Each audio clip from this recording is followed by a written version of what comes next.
Bienvenue dans l'exposition Penser l'objet, penser le temps, réalisée par la promotion 2020-2021 du Master de Muséologie de l'Université de Strasbourg, en partenariat avec l'Association d'ethnologie de Strasbourg. Aux côtés des artistes contemporains Enzo Mianes, Valentine Cotte et Hernania, nous exposons 14 objets de la collection ethnographique de l'Institut d'ethnologie de Strasbourg. Constituée au total de 350 objets d'origine africaine et malgache, elle résulte de 3 missions ethnographiques de la première moitié du XXe siècle. Ces objets ont été acquis par l'Université de Strasbourg entre 1963 et 1991 et sont aujourd'hui répartis en 3 fonds, la collection Le Baudy-Griaule, la collection Léon Morel et la collection Pierre Malzy. La fragilité ainsi que certains états de conservation ont laissé place à l'altération de 38 objets de la collection. Une première campagne de restauration, de 2001 à 2004, a été mise en place lors d'un projet de valorisation de celle-ci. Un nouveau projet de restauration a été lancé en 2019. L'exposition Penser l'objet, penser le temps présente de manière inédite les objets de la collection restaurée par Alain Renard, restaurateur spécialisé en objets ethnographiques. Si penser peut se définir au sens médical de guérir, soigner ou apposer un pansement sur une plaie, il renvoie littéralement à la consolation d'une douleur physique ou morale. Penser, c'est considérer une chose comme probable, concevoir une idée, formuler une opinion ou une réflexion sur un sujet en particulier. Il sera donc question dans cette exposition d'interroger les blessures qui peuvent se trouver sur un objet. Une brisure, une fêlure, volontaire ou non, ou une détérioration liée au temps qui passe. Si l'objet peut être considéré comme le témoin d'une époque, d'une communauté ou comme le porteur d'une mémoire collective, la question de la place et du rôle de la restauration dans cette lutte contre les dégradations du temps se pose. Si les pratiques de réparation et restauration existent dans de nombreuses sociétés et concernent tout type d'objets, parle-t-on pour autant de la même chose ? Restaurer un objet d'art en vue de son exposition dans un musée occidental, est-ce la même chose que réparer un objet sacré, un masque, pour une cérémonie en Afrique ? En effet, réparation et restauration sont deux termes en apparence analogues pour désigner une intervention visant à soigner l'objet, victime d'altération, mais qui, en réalité, renvoie à deux acceptions bien distinctes pour peu que l'on prenne en compte le contexte de l'objet, son histoire et celle de ses dégradations. Dans la réflexion que l'exposition propose, le terme de penser fait aussi bien référence à une notion physique de soigner qu'à une acception plus abstraite. Le soin s'inscrit dans une continuité temporelle et le pansement de l'objet devient alors un mode de réflexion sur le temps et sur la façon dont il s'écoule en son sein. Dans son monde en Afrique, l'objet n'a d'importance que s'il est utile, que s'il est fonctionnel. L'objet peut être profane ou sacré, utilisé dans la vie quotidienne ou lors de rites ou cérémonies diverses. Il est donc sujet à de nombreuses manipulations et peut être constitué de matériaux fragiles tels que de fibres végétales qui peuvent se casser et créer des orifices dans l'objet. Le bois, quant à lui, est une matière vivante qui se développe même une fois sculptée. C'est pourquoi des fêlures peuvent apparaître dans le bois. Lorsque l'état de l'objet porte atteinte à son usage, une réparation s'impose. L'objectif n'étant pas de redonner à l'objet un bel aspect, mais de lui restituer ses capacités fonctionnelles. La réparation n'a donc aucune finalité esthétique, elle est visible et témoigne de l'usage et de la vie de l'objet. La coupe du Hogon est une coupe servant de récipient pour les offrandes destinées au Hogon, le chef spirituel et politique des Dogons, à l'occasion des cérémonies agraires rituelles.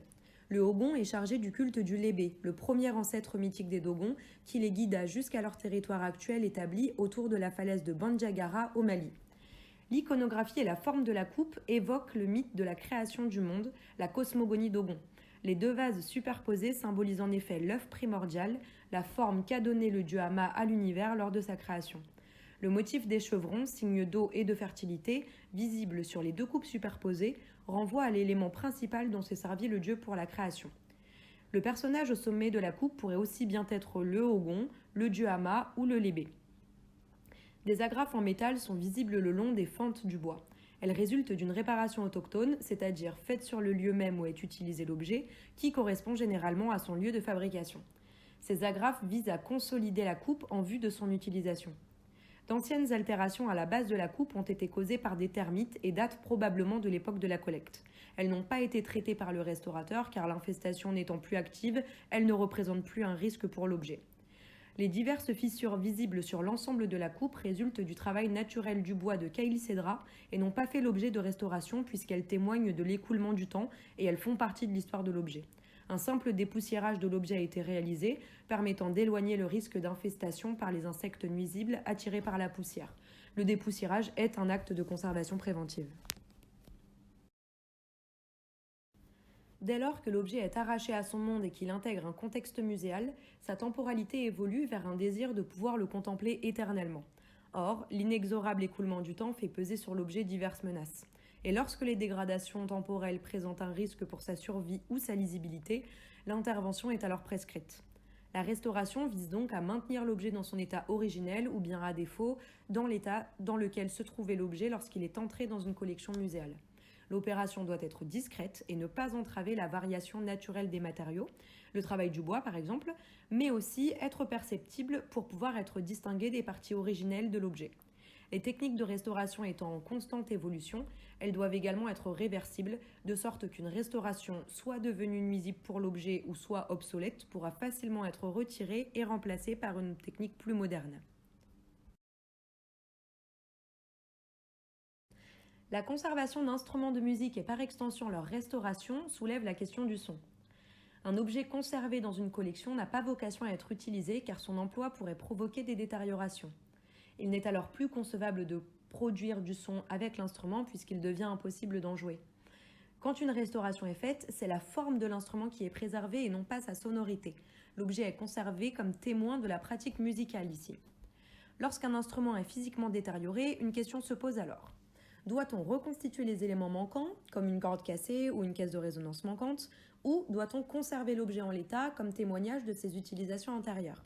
Seul un restaurateur professionnel pourrait répondre à cette question et les réponses semblent aussi nombreuses qu'il y a d'instruments de musique dans les collections. Puisqu'en effet, reconstituer les parties manquantes d'un instrument viendrait à supprimer toute son histoire et la présence des personnes qui en ont joué. Toutefois, le témoignage d'un instrument exceptionnel par sa rareté ou la complexité de sa conception serait biaisé si cet instrument est trop détérioré. Cela est finalement le paradoxe de la restauration.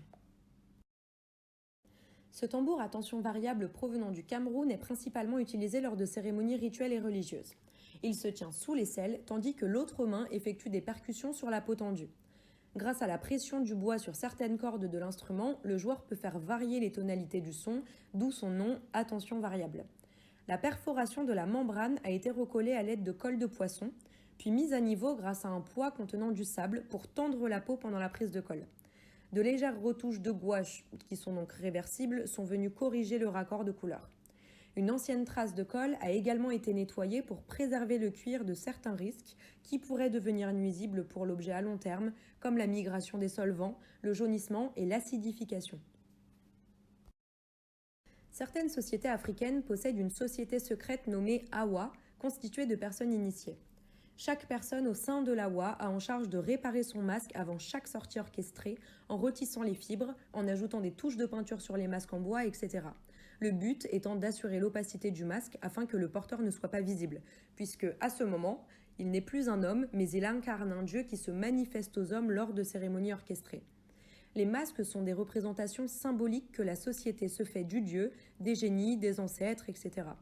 Le culte de l'Awa étant celui de la mort, les masques interviennent principalement lors des cérémonies funéraires. Le but de ces rites est de regrouper les forces spirituelles libérées par les défunts.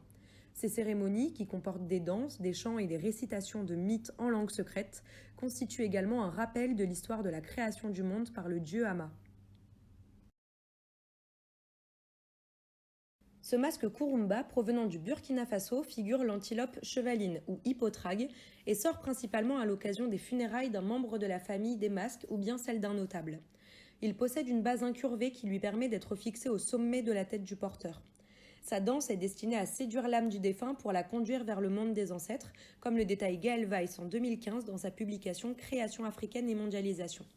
C'est un des plus anciens masques Kurumba connus conservés aujourd'hui. Il est présenté au public pour la première fois depuis son acquisition par la collection ethnographique de l'Institut d'ethnologie de Strasbourg en 1964. Avant l'intervention du restaurateur Alain Renard, la corne gauche était complètement désolidarisée du reste de la sculpture. Le bois de la corne cassée a travaillé séparément et donc différemment du reste du masque. C'est pourquoi le restaurateur a utilisé des élastiques et a joué sur la gravité pour se rapprocher de la courbe d'origine du bois de l'objet. Cela lui a permis à long terme de recoller la corne grâce à de la colle à bois. Des traces d'infestation inactives ont été laissées comme telles puisqu'elles témoignent de la vie antérieure de l'objet.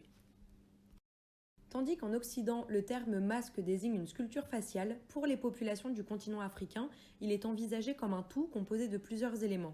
Le masque comprend la sculpture faciale, le costume, le porteur, la musique, les chants et la danse. Ici, nous avons un masque incomplet, constitué d'une cagoule, d'un bustier, de jupes, de bracelets et de chevillères. Les cérémonies Dogon représentent un microcosme dans lequel tous les aspects de la société sont représentés pour l'équilibre de la société et pour la bonne marche de l'univers. Selon l'ethnologue français Marcel Griaule, ce costume de l'homme peul représente les ennemis héréditaires des Dogons. Ils ont donc érigé un masque à l'image de leurs ennemis pour se protéger de la force vitale, appelée Nyama, des adversaires tués. Ce type d'objet est d'une grande complexité à conserver en raison de la diversité de ses formes et de ses matières. Ce reliquaire Biérifang conserve 3 calottes crâniennes, reliques d'un défunt élevé au rang d'ancêtre. La cloche métallique est destinée à entrer en communication avec l'ancêtre. Le restaurateur a réalisé un dépoussiérage à l'aide d'un pinceau à l'intérieur du reliquaire. Les débris récupérés ont été conservés car ils sont susceptibles de livrer des informations sur l'objet et son usage. Ici, au-delà de la préservation du reliquaire, ce sont les reliques sur lesquelles on ne peut agir qui sont conservées. Enzo Mianes questionne également à sa manière la disparition des êtres. Il restaure des objets de porcelaine grâce à une technique très proche du kintsugi japonais en remplaçant la poussière d'or utilisée au Japon par les cendres d'un défunt. Réparant les objets, il permet donc également au corps d'un défunt de reprendre vie à travers la contemplation de l'objet dans un musée. Ces objets hybrides entremêlent l'artefact à la sépulture humaine. La conservation muséale prend donc une nouvelle dimension, puisqu'au-delà de préserver un objet des altérations, elle protège ici des reliques humaines. Le pansement de l'objet devient alors le protecteur d'une personne défunte et d'une vie vécue. La restauration d'une sépulture étant impossible, la conservation préventive devient indispensable pour préserver au mieux l'objet et les corps des détériorations, notamment grâce à un dépoussiérage méticuleux et régulier. À l'origine, cette tablette de l'école coranique est un support d'apprentissage du Coran pour les élèves qui y inscrivaient les sourates jusqu'à les retenir. Une fois que l'élève est en mesure de faire la lecture sans faute des sourates inscrites, il est autorisé par son maître d'école à laver la tablette. L'eau sera conservée et donnée à boire aux plus jeunes pour faciliter leur apprentissage. Au-delà de la conservation de l'objet, c'est toute une sacralité qui est préservée ici puisque les objets religieux sont porteurs de messages et de croyances sacrées. Cet objet est également un témoin symbolique du processus d'apprentissage du jeune musulman. De façon profane, les pensées renferment le fantôme d'objets blessés ou abandonnés, renvoyant chacun à ses propres souvenirs d'enfance, soigneusement conservés dans nos mémoires. Valentine Cotte récupère les jouets abandonnés par leurs propriétaires afin de les conserver dans des bandages médicaux.